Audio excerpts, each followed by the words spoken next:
Welcome to the Office Superheroes channel. My name is Nicholas, and today I'm going to show you step by step how to count rows and columns very quickly and easily. There are several ways to calculate rows and columns, but today we're going to show you the simpler and the faster ones.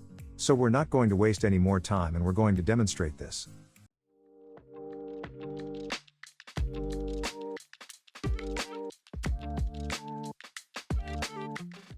We'll use this table as an example. Now we want to add up the sales for January. We'll click on cell C8. We'll go to the tab, Home, which is on the top bar. We will select the option, Auto Sum. Excel has marked all the cells for us. If we don't want to sum up some cells, we can simply remove them from the formula. We click in the right corner of the highlighted section and resize it as needed. This way we can select only those cells that we want to have included in the formula. Since we want to add all the cells, we will leave them all selected. Press the Enter button. We got it. The result is immediately available. If we wanted to calculate the remaining months without having to enter the formula, we click on the cell in which we have calculated the sum. We go to its bottom right corner and drag the formula to all the columns where we want to use the formula.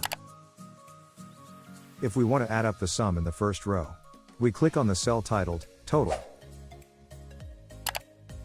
We will select the option Auto Sum. Excel has again added the formula to our row. If it's okay, we click on Enter. Done. If we want to copy the formula to other rows, we do the steps we already know. We click on the cell that already contains the formula and drag its bottom right corner to all the cells where we want to use the formula. Great.